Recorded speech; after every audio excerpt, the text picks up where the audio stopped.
tell us, what Barter Pay is all about, and maybe even a little bit about yourself, how you sort of turned back the clock on commerce. Yeah, made what's old is new again, right? Right. It's the Barter Pay, the oldest, newest way of doing business. So, yeah, I mean, I was heading to Waterloo University for engineering back in 1996, and took a little bit of a left turn and got involved with some sales and marketing and door-to-door sales and whatnot. Realized that I liked that sort of world.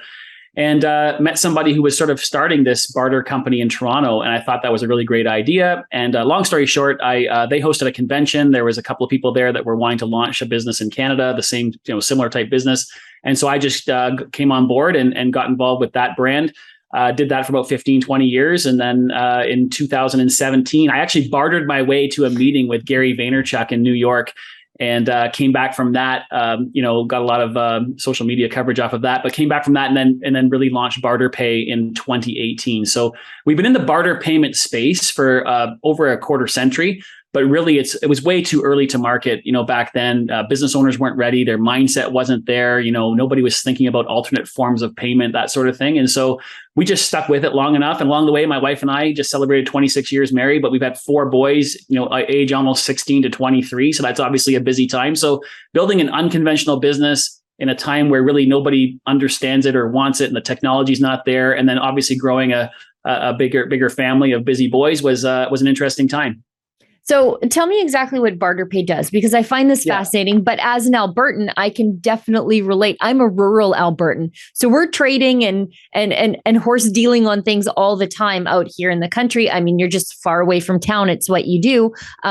So I understand it, but I think it's really interesting that you've brought this to sort of the e-space, which I think is incredible.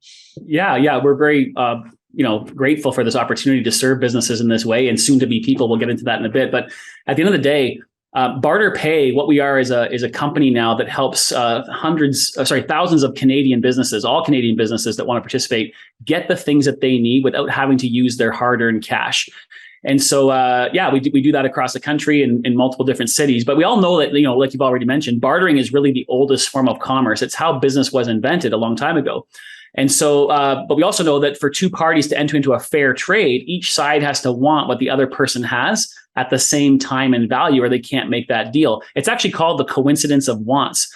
And so, to solve that problem, we've just created this platform that allows a business to open an account with Barter Pay.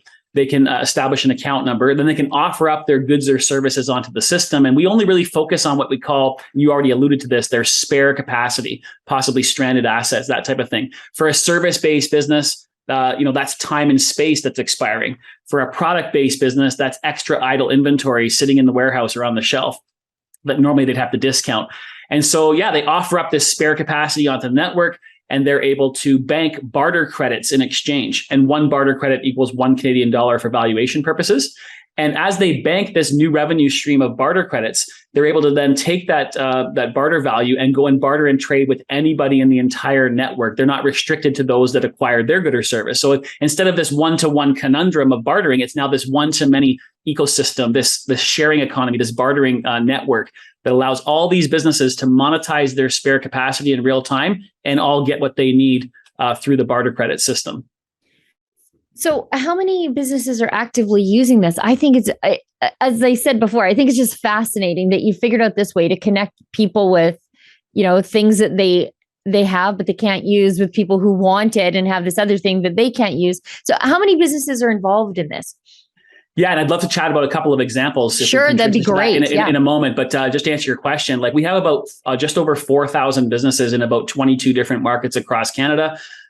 It's a very painstaking process to grow a parallel economy, especially a bartering system that's dealing in a new form of digital medium of exchange, right? So, which is the barter credits themselves. If you can picture 25 years ago, I was 20 years old and I was starting this barter system, and I would go through the yellow pages to try and find different potential clients.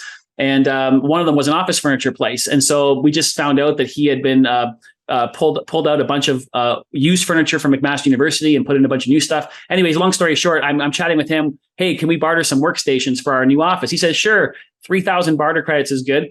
And so I made that deal. And as I'm filling out the actual application to onboard him as the very first customer, he's like, well, where can I use my barter credits once I gain them? I said, sorry, Terry, like you're the first guy. Like you just got to trust that we're going to build this. And so it's been very difficult to grow. But again, we just stuck with it long enough. And for such a time as this, we now realize 25 years later that it's actually going to become mainstream and really help a lot of businesses, through these times, right? And you and I were talking the other day before I was so intrigued that I thought you better come on the show. You were telling me about how essential this is for people with perishables. Mm-hmm.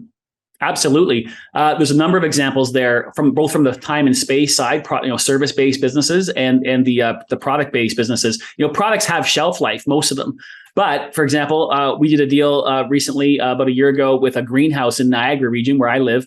And we found out that they were going to be putting in their compost pile about $400,000 worth of really great quality plants. They just had, they were a pretty big operation. They just had extra plants that they didn't sell. And they're used to kind of having that dump pile kind of build at the end of each season. So we said, well, don't do that. Why don't you join the barter pay system? We'll advertise out these SKUs to our network.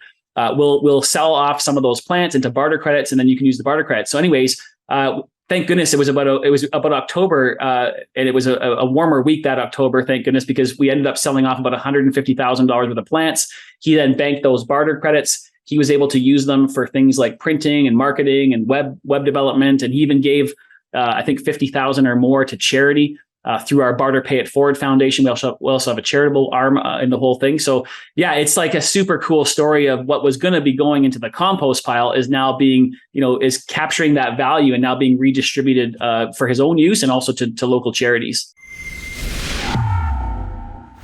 Oh, hey, what you just saw there is a clip from my weekly full-length show, The Gun Show. It airs on Wednesday, but this is the internet. You can watch it whenever you feel like. You just have to become a subscriber to our paywalled premium content. Just go to rebelnewsplus.com to become a member today.